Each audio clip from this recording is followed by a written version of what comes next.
And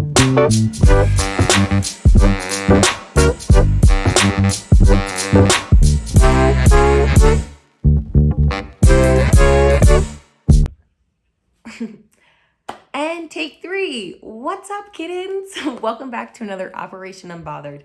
Thank you for always choosing to spend your time here with me, exploring this multidimensional experience. It's a journey, it's illuminating, it's a process of recognizing oneself and nourishing the soul while on the journey of awakening from one's spiritual amnesia. Starting off with a passage from A Course in Miracles called The Ego's Need to Confirm Itself.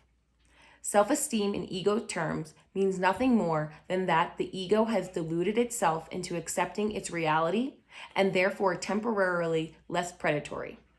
This self-esteem is always vulnerable to stress, a term which really means that a condition has arisen in which the delusion of the ego's reality is threatened.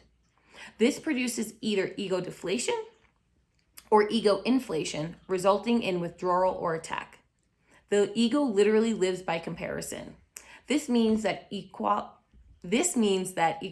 is beyond its grasp and charity becomes impossible. The ego never gives out abundance because it was made as a substitute for it. Adding, right-mindedness dictates the next step automatically because the right perception is uniformly without attack, so that wrong-mindedness is obliterated. The ego cannot survive without judgment and is laid aside accordingly. The mind then has only one direction in which it can move. This whole video is going to be about how I eliminated choice fatigue and created my high-frequency morning routine.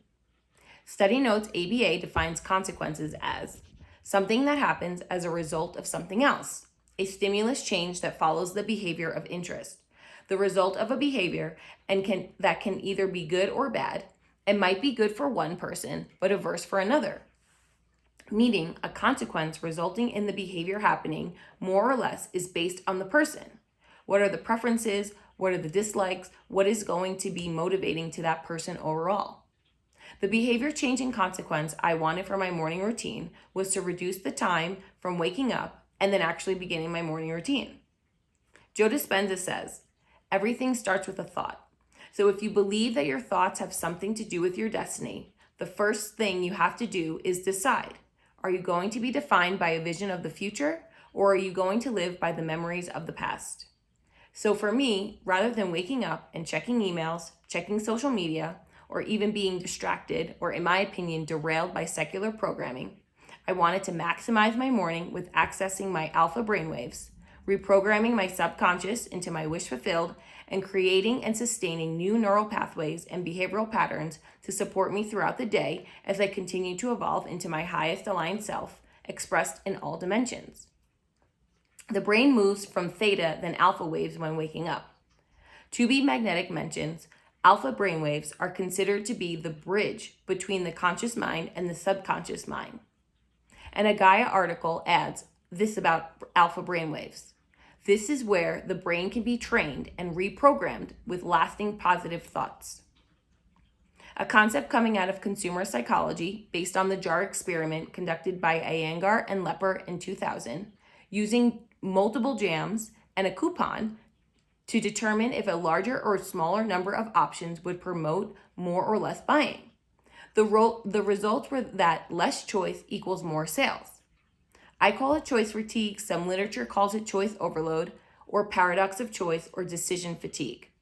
All of it is meaning to say, the more choices a person has, the less they will buy because of there being too many choices to choose from. Although this experiment's replication has not shown the same level of results due to hypothesized extraneous conditions, the concept is still valuable to me in how I navigate my morning routine. Be unbothered by the secular programming and pre-plan your morning routine using your iCalendar and reducing extraneous stimulus from the secular dimension and organizing your intentions for who you want to be and how you're going to get there. I am subscribed to the daily Napoleon Hill Thought for the Day newsletter, and recently this quote popped up into my reality. Your mind is the only thing you control exclusively.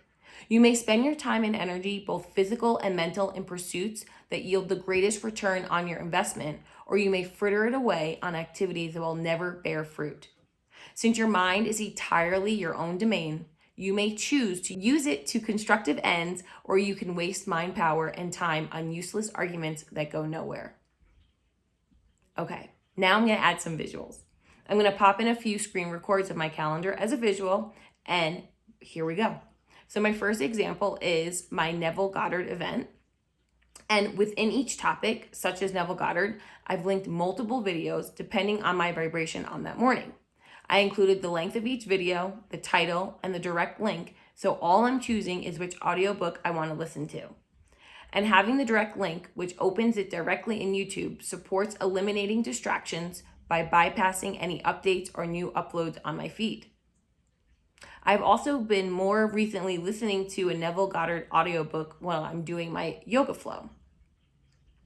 Then there's my Law of Assumption meditation, which is by Kim Velez and is so amazing at reprogramming receiving abundance. I love listening to this meditation as I'm making my lemon water in the morning. And another example is a list of meditations that I've organized by different topics for each day. And again, I've listed the title, the length of the video, and the direct link. So customize your calendar to capture your attention and support your commitment to your highest aligned frequency. I personally love emojis. I created a separate calendar tag to organize my morning routine options. I also have no notifications on my phone except for the counter on the text messages, so I'm not being interrupted or having that additional visual stimulus outside of my intention, and really have supported myself to create a minimally distracted morning routine. And I also use my calendar to remind me to stay hydrated. Today, I will end with the following Joe Dispenza quote on releasing the past self, embracing the present self, and as a conduit for your future self. So then you start firing and wiring new thoughts. You start thinking to yourself, who am I going to be? How am I going to make a difference in the world today? Who am I going to be? How am I going to love? How am I going to give? How am I going to serve? How am I going to contribute? What things do I want to really do today? And in the act of closing your eyes and just thinking about and rehearsing what you're going to do, your brain doesn't know the difference. You'll begin to install the new neurological hardware in your brain to look like you've already done it. Now, the brain's no longer a record of the past. Now it's a map to the future. And with that, everyone, I want to wish you a grand rising, a grand evening, a grand afternoon, wherever you are in the world. Blessings and abundance, love and light always. And I will see you tomorrow. Bye.